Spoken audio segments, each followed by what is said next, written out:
Hello everybody and welcome back to the Kimi ga Nozomu Eien discussion series.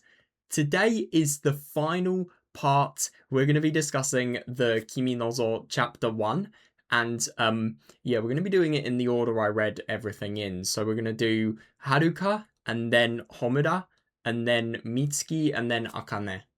So let's get into it.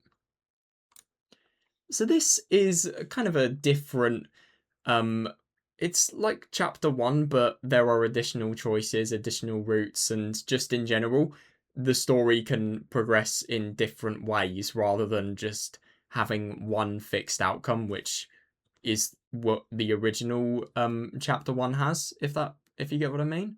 And I actually read Haruka's chapter 1 ages back because if you don't know about my playthrough of this game, I did a Let's Play series on the Enhanced Edition, and then I got to Mitsuki's bad end, and I realised how little of it was actually in the Enhanced Edition. And then I realised I needed to wait until the R patch was released. And when I did the Enhanced Edition, I did everything related to Haruka, and obviously I did Haruka Chapter 1 as a result. I think this ending is really quite unbelievable, because it is just the good ending of Kimi ga Nozomu Eien. I mean, firstly, Takayuki, Haruka, obviously they get to have an actual happy life. I mean, I suppose chapter 2, Haruka, they get to be happy in the end, but he's just not really had to go through nearly as much, which obviously is really good. And Mitsuki as well. Mitsuki actually goes and becomes a swimmer. I think this might actually be one of the only chapter 1 is one of the only parts where she can actually achieve what she wanted to. And then obviously Shinji doesn't really have to go through much either. And it's just hard to believe. I mean, it's kind of a weird read because you see everything with Takayuki and Haruka and you see how happy they are. And I mean, obviously you're really happy for them while reading it, but you just realise how bloody painful it is that it couldn't have worked out, and this couldn't have been anything. This couldn't have been reality, really. And I think what's also really quite interesting about this route is everything about Mitsuki, because I suppose obviously there's none of the events where Takayuki buys Mitsuki a present for her birthday, because obviously he has to be somewhere. And it's interesting what Mitsuki was saying in chapter 3. Just the fact that she wanted that ring kind of as a way of getting over Takayuki. And I suppose you indulge in something and then you just realise that is the limit of what you can have, really. But what I find interesting is she doesn't get the ring here, and it's completely perfect. She gets over her feelings for Takayuki, she focuses on her future, and in the end, everything just becomes a memory and it all fades away with time. And it's just unbelievable how something so simple that could have resolved itself easily completely changes the story and completely changes Takayuki's life completely. No, it completely changes the lives of everybody here, and it's just insane. It really is, just to think about just what has happened and how easily how it could have been prevented. Yeah. It's quite rough, but yeah. As you can see here, by the way, I did actually do a little bit of rereading. I wanted to see if there was any new content. There's only 8 scenes, but actually, I think I only remember reading some H scenes that I haven't seen before.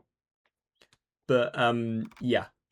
Then we get to Homura's chapter 1. And this one's really quite interesting because we get to learn more about Homura as a character. I mean, even though we've literally done Homura's route in chapter 2, I feel like there are some things that weren't really elaborated on much there that we got more of an explanation of here. But yeah, we learn more about kind of with her job, the fact that she's had lots of opportunities to care for people in the past and kind of I suppose where she got the skills to actually become a nurse and maybe the motivation as well. And we also just learn in general how hard her life has been, and especially with the fact that she has no parents as well. Um, I think because they were in prison for debt related issues, although I can't really remember. I do remember it's kind of a tricky one because they are in prison for something like that, yet at the same time, yeah, they really, really were nice people as well.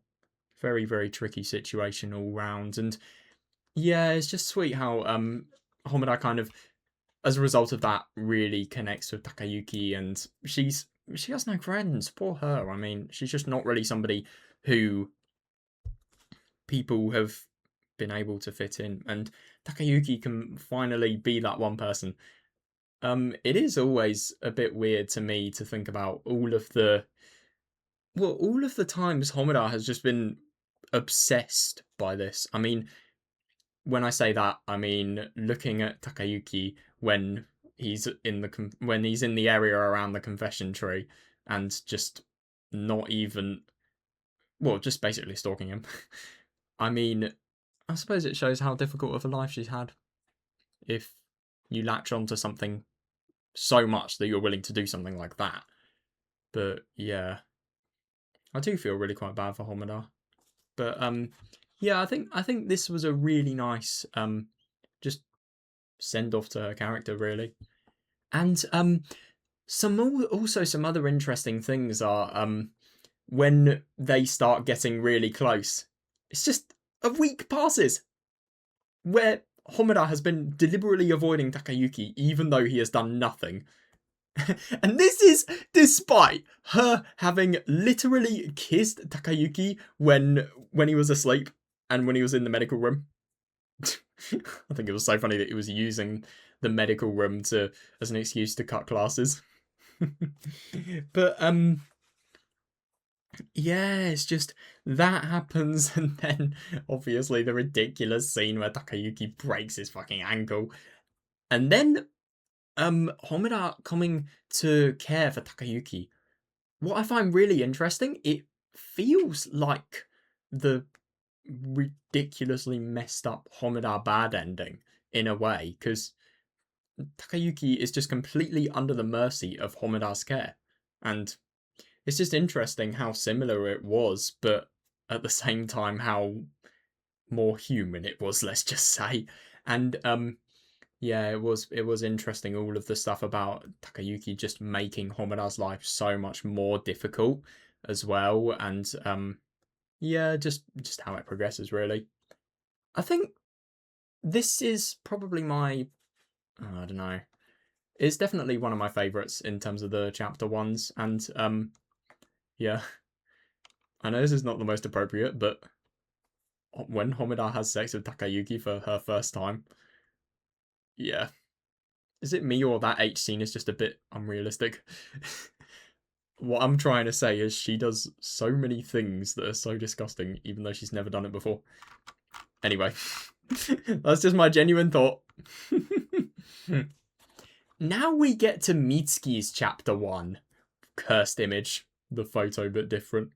But anyway, yeah, Takayuki and Mitsuki as well. But I was originally meant to read Akane's chapter 1, but the guide lied to me. So I ended up reading Mitsuki's chapter 1 at first instead. But I want to discuss Akane's chapter 1 first, because I don't know, I just feel like discussing Mitsuki's would be more appropriate for the end of the video.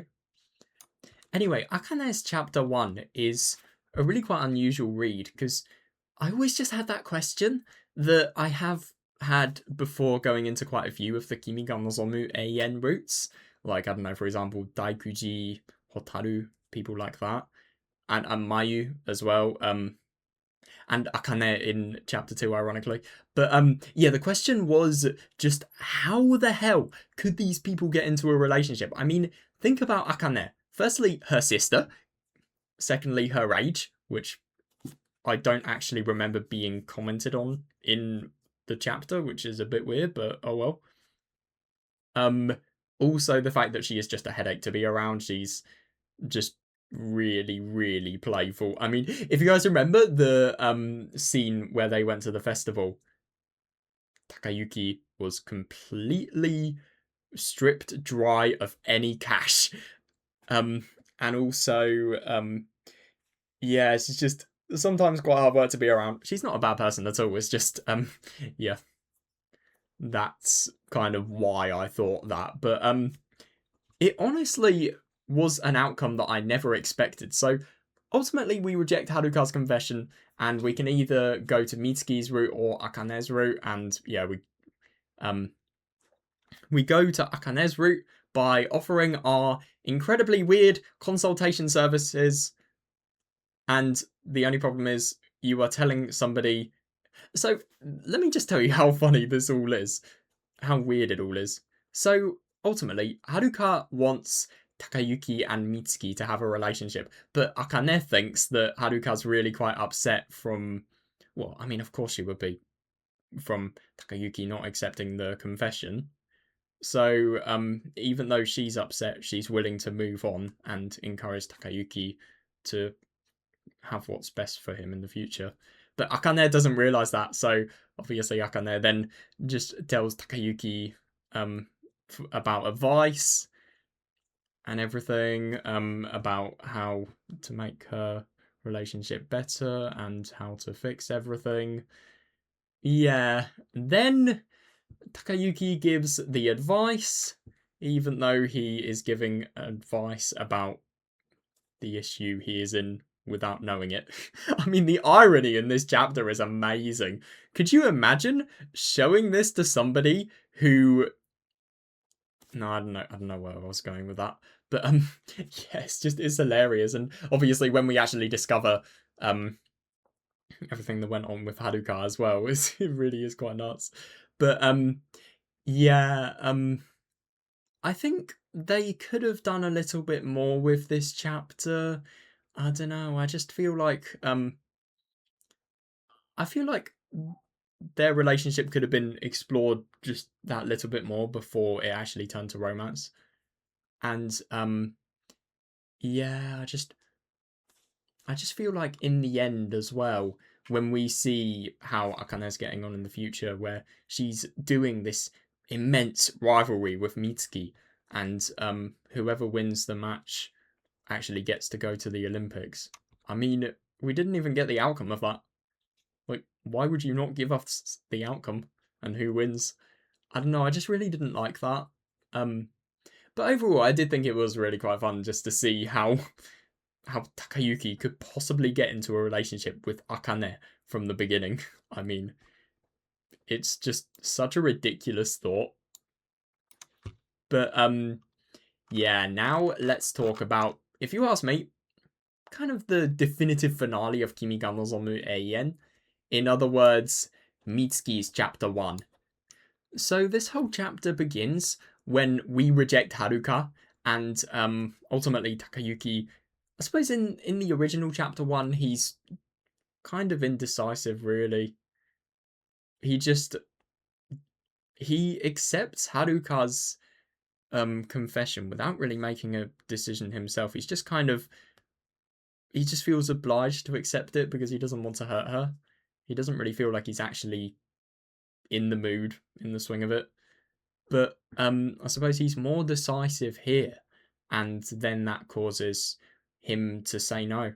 And ultimately, this chapter has a lot of development for Haruka, which I really like, because ultimately she has to get over her feelings, and then, if anything, she even points Takayuki into the right direction, well, what she thinks is the right direction, i.e. Mitsuki. Mitsuki's always had feelings for Takayuki, let's be honest. It was in chapter 2 when we had those random flashbacks, which, I don't know, I feel like they're essential to the overall story, essential, but I just felt they were kind of out of place when they were shown. But really, really interesting stuff, because Mitsuki just realizes in all of these flashbacks how Takayuki is not the guy that she thought he was. He's not an idiot. He's a nice person. And ultimately, the reason I think Mitsuki liked Takayuki originally is just because she ultimately was being talked to and treated just as a normal person a lot more than, I don't know, a lot of other people would treat her as, because of how good she is at swimming and how brilliant she is just in general in terms of her achievements. And obviously, I think Takayuki, he's indecisive as hell, of course, but he's a really kind person, and that's why she had feelings for him in the beginning. And yeah, Haruka probably realizes that, and she probably just gets over her own feelings to point Mitsuki and Takayuki in the direction that's better for them. And yeah, I like everything that goes on with Mitsuki's chapter 1, and I think that last scene as well, where they confess and they realise, that was nice. It was really quite funny though. Haruka was just trying to genuinely do so much to get them to realise how much they wanted to be in a relationship with each other. I mean, obviously Mitsuki would never do it because she would feel she's hurting Haruka. It's only until she says, well, until Haruka says that Mitsuki can kind of rethink it. But so obviously that plan was never going to work. But it's funny. They go to the festival, and then, oh god, Akane comes and interrupts. But yeah. Then we have all of the stuff with Takayuki and Mitsuki getting together, and overall, I think a really, really nice ending. And I just like that scene in the end where we take this photograph, and just feels so weird seeing Haruka and Mitsuki swapping places. It really does. Honestly, the first photograph they did a lot better job. But yeah, it's funny that Mitsuki's blushing as well. But yeah, it's also quite interesting that even though we're in a relationship with Mitsuki here, makes it sound like I'm in a relationship with her. I mean, if I'm going to be honest, I know I'm getting off topic here, but because of the fact that the main character doesn't really have a voice, and ultimately the entire future of the main character is determined by the reader, it feels kind of hard sometimes to not really say we instead of that. I don't know, I just kind of think that you just feel like your mind is directly connected to the main character. So you're kind of the main character as well, in a way. I don't know. I know what I'm saying is probably complete nonsense. I hope somebody can kind of relate. But yeah, anyway, yeah. What was I gonna say? Oh yeah, that's what I was going to say. So yeah, instead of going to the Olympics, she just wants to spend more time with Takayuki and her friend group, let's be honest, because ultimately it is a pretty lonely future for Mitsuki in, for example, Kimi ga Nozomu chapter 1. I mean, yeah, sure, she'll find new friends, but she has to separate from all of the other people, and she just doesn't want to do that, especially considering how much she likes Takayuki. And she doesn't really want that change, so she continues to, let's be honest, completely make history for Hakuryo by going into their swimming team. And yeah, it's just quite interesting that that actually happens. So yeah, another ending where Mitsuki's future in swimming is completely changed by Takayuki. But yeah, overall, I think this is definitely one of my favorite chapter 1s. Yeah. Anyway, that is everything I wanted to talk about. And that is Kimi ga Nozomu Eien completely done. Feels very weird to say this, considering how big this visual novel was throughout like the last year of my life. I'm not even exaggerating, last year. Because ultimately, yeah, I read the enhanced edition and then I read the 18 plus edition, and I waited so long for the patch. So it's just quite nuts that it's all over now. But well, it's all over. Don't be so naive. So Kanashimi wa Kaze no Yoni is obviously something I've got to read someday, and all of the other side stories. Now, there are some stories that you need Muv-Love to read, like there's this Kimi Nozo and also Muv-Love Duelist story, and there's whatever Akane Maniacs is. Well, no, that's an anime. Oh my fucking god. I swear there's something else. So there's another episode, there's Kimi Nozo Duelist, and I swear there was some other side story that required Muv-Love to be read. I don't know. But yeah, I'm currently reading Muv-Love right now. If anything, next session I do is actually going to be my last Muv-Love extra session. And yeah, I'll obviously discuss it. I'll make a lot of references to Kimi ga Nozomu Eien because I just have to. And yeah. What I was going to say in the first place anyway was that we're not done with Kimi Nozo. We've still got a lot of side stories to read, and yeah, I'll find some time to read them sometime in the future. And I've also got Fata Morgana side stories to read, and Seventh Layer and Erasmus, if you guys know what that is. And yeah, I have a lot of side stories I want to read. And then, if I like the Muv-Love trilogy, Photon Flowers and Photon Melodies as well.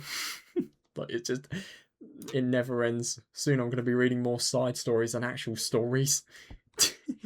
And then I was thinking of reading H2O as well. So, yeah, side stories galore. Anyway, yeah, we'll get to it all. But anyway, I hope you guys enjoyed this, and I really hope you all enjoyed my discussion series on Kimi ga Nozomu Eien.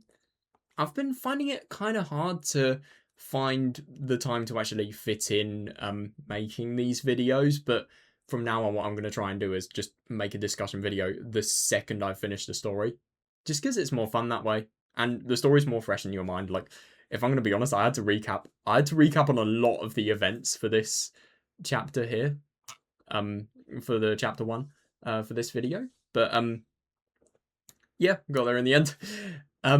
Yeah, I hope you guys enjoyed, and I will see you guys maybe in the Muv-Love discussion.